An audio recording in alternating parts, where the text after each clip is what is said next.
नमस्कार दोस्तों, मैं हाई एजुकेशन अड्डा चैनल पर आप सभी लोगों का हार्दिक स्वागत है। आज हम बात करेंगे कि बिना कोचिंग के किसी भी एग्ज़ाम को किस प्रकार से क्रैक किया जाए। मैंने अपने जीवन में कई एग्ज़ाम दिए हैं, उन्हें क्रैक भी किया है। तो उसी के आधार पर मैं आज आपको बताऊंगी कि आप स्टेप बाय स्टेप किन बातों का ध्यान रखें कि आप किसी भी एग्ज़ाम को क्रैक कर सकें, चाहे वो कांस्टेबल का हो, पटवारी का हो, नेट का हो, फर्स्ट ग्रेड का हो, आरपीएससी का हो। दुनिया का कोई भी एग्ज़ाम, यदि आप इन चरणों को ध्यान रखें और इसके अनुसार आप चलें तो आप उसे क्रैक कर सकते हैं। सबसे पहला चरण है नोटिफिकेशन।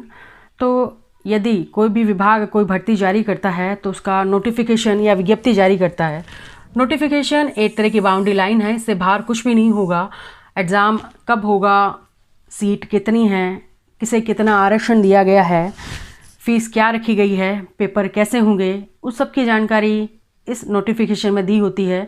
तो सबसे पहले आप जिस भर्ती की तैयारी कर रहे हैं उसका नोटिफिकेशन निकालिए, उसे अच्छे से पढ़िए। यदि उसके पेज ज़्यादा हैं तो आप उसे फ़ोन में डाउनलोड करें और उसे पढ़ें। दूसरी चीज़ है फॉर्म अप्लाई करना। नोटिफिकेशन पढ़ने के बाद आप तुरंत उस फॉर्म को अप्लाई कर दीजिए, क्योंकि फॉर्म में ऐसे डॉक्यूमेंट्स होते हैं जैसे आय प्रमाण पत्र है, जाति प्रमाण पत्र है, जो 6 महीने से अधिक पुराने नहीं होने चाहिए। तो आपको किसी प्रकार की कोई समस्या ना हो, इसके लिए आप लास्ट डेट का वेट किए बगैर तुरंत उस फॉर्म को अप्लाई कर दीजिए। तीसरी चीज़ है सिलेबस। ये एक बाउंड्री लाइन है, सिलेबस से बाहर कुछ भी नहीं होगा। आप सिलेबस, उस विषय का जो एग्ज़ाम दे रहे हैं, जिस सब्जेक्ट का आप एग्ज़ाम दे रहे हैं, उसका सिलेबस निकालिए और उसकी 3 कॉपीज़ निकाल के अपने पास रख लीजिए। सिलेबस एक तरह की बाउंड्री लाइन है। यदि आपके सिलेबस में जीके में पर्वत पूछा गया है तो आपको सिर्फ पर्वत ही याद करना है, पठार आपको याद नहीं करना है। तो एक बाउंड्री लाइन है, एक क्लियर नियम है कि इससे बाहर आपको कुछ भी नहीं पूछा जाएगा। आपको सिलेबस की 3 कॉपीज़ निकाल के रखनी है। पहली कॉपी आपको वहाँ चिपकानी है जहाँ आप स्टडी करते हैं, उसके दीवार पर चिपका लीजिए ताकि आपको ध्यान रहे कि आपको क्या पढ़ना है। दूसरी कॉपी आपको अपनी किताबों में रखनी है और तीसरी कॉपी जब भी आप उस एग्ज़ाम की कोई किताब लेने बाज़ार जाएं तो अपने साथ उस सिलेबस की तीसरी कॉपी को लेकर जाना है। चौथी स्टेप है बुक्स, यानी अगर आपने किताबों का सही सिलेक्शन कर लिया है तो आप किसी भी एग्ज़ाम को क्रैक कर सकते हैं। एग्ज़ाम का मतलब ये नहीं है कि आप दुनिया भर की किताबें इकट्ठी कर लें और बाज़ार जाएं और एक किताब उठा ले आएँ, तो ऐसा नहीं करना है।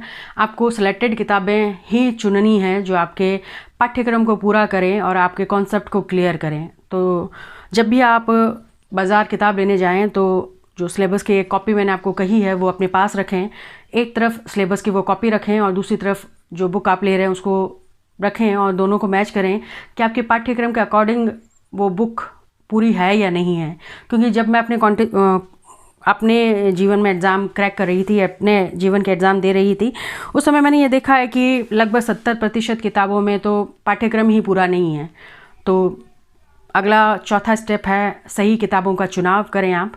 5वां स्टेप है मॉडल पेपर, पुराने पेपर या ऑनलाइन टेस्ट। आप जिस भी एग्ज़ाम की तैयारी कर रहे हैं उसके मॉडल पेपर, पुराने पेपर लेकर आएँ और प्रतिदिन एक पेपर सॉल्व करें। समय निश्चित करें कि भाई आपका एग्ज़ाम 1.5 घंटे का होगा, 2 घंटे का होगा और उस एक पेपर को आप सॉल्व करें। उससे आपका दिमाग निर्माण होगा कि आपका एग्ज़ाम कैसा होगा, किस तरह से प्रश्न आते हैं, समय पर उन प्रश्नों को किस प्रकार से पूरा किया जाए। वर्तमान में ऑनलाइन टेस्ट भी चल रहे हैं, आप चाहें तो कोई भी ऑनलाइन टेस्ट भी ज्वाइन कर सकते हैं। उससे आपकी स्थिति पता चल जाएगी कि आपकी तैयारी कहाँ तक है। अगला छठा स्टेप है कंटिन्यू स्टडी। निरंतर स्टडी जारी रखें। जो बहुत ज़्यादा होशियार होते हैं वो किसी एग्ज़ाम को क्रैक नहीं करते, जो निरंतर प्रयास करते रहते हैं वही किसी भी एग्ज़ाम को क्रैक कर पाते हैं। तो अगर आप कोई भी एग्ज़ाम की तैयारी कर रहे हैं, यदि आप इन 6 चरणों को ध्यान में रखेंगे तो दुनिया का ऐसा कोई भी एग्ज़ाम नहीं है जिसे आप क्रैक ना कर पाएँ। किसी भी एग्ज़ाम को क्रैक करने के लिए कोचिंग अनिवार्य नहीं है। कोचिंग एक तरह की सुविधा है। यदि आप प्रतिदिन नियमित समय ना दे पाएँ स्टडी को तो कोचिंग के माध्यम से उस समय को निश्चित किया जा सकता है। बाकी कोई भी एग्ज़ाम है उसके लिए आपको पढ़ना ही होगा, आपको याद करना ही होगा। अगर आप भी इन 6 स्टेप को फॉलो करते हैं तो दुनिया का ऐसा कोई भी एग्ज़ाम नहीं है जिसे आप क्रैक ना कर सकें। मैं ऐसा इसलिए कह पा रही हूँ क्योंकि मैंने कई एग्ज़ाम दिए हैं और उनको क्रैक किया है, उसके लिए मैंने कभी कोई कोचिंग नहीं की है। मैं अपना परिचय दे देती हूँ। वर्तमान में मैं गवर्नमेंट जॉब में हूँ, स्कूल लेक्चर हिस्ट्री से हूँ। इसके अलावा मैंने नेट जेआरएफ हिस्ट्री से क्रैक किया है, मैंने नेट लॉ से क्रैक किया है, पीएचडी चल रही है लॉ सब्जेक्ट में गवर्नमेंट यूनिवर्सिटी से, उसके लिए भी एग्ज़ाम हुआ था। कॉलेज लेक्चर लॉ से मैंने अभी इंटरव्यू दिए हैं जो आरपीएससी द्वारा आयोजित किया गया था 2014 वाला। इसके अलावा मैंने टैट 2016 क्रैक की है 73% अंकों के साथ। इसके अलावा और भी कई एग्ज़ाम हैं जो मैंने क्रैक किए हैं, उसके लिए मैंने कोचिंग नहीं की है। तो यदि आप सेल्फ स्टडी से चाहते हैं कि किसी भी एग्ज़ाम को क्रैक किया जाए तो आप कर सकते हैं। बस आप स्टेप बाय स्टेप चलें, सही किताबों का चयन करें, स्टडी को कंटिन्यू रखें, तो आप किसी भी एग्ज़ाम को क्रैक कर सकते हैं। All the best. चैनल को लाइक करें, सब्सक्राइब करें, शेयर करें। और अगर आप चाहते हैं कि मैं स्टडी से रिलेटेड और किसी चीज़ पर वीडियो बनाऊं तो आप कमेंट कर सकते हैं। और जो आज का वीडियो है उससे अगर आपको कुछ नहीं समझ में आया है तो आप नीचे कमेंट करके प्रश्न भी पूछ सकते हैं। धन्यवाद। लाइक करें, सब्सक्राइब करें, चैनल को आगे बढ़ाएं। धन्यवाद।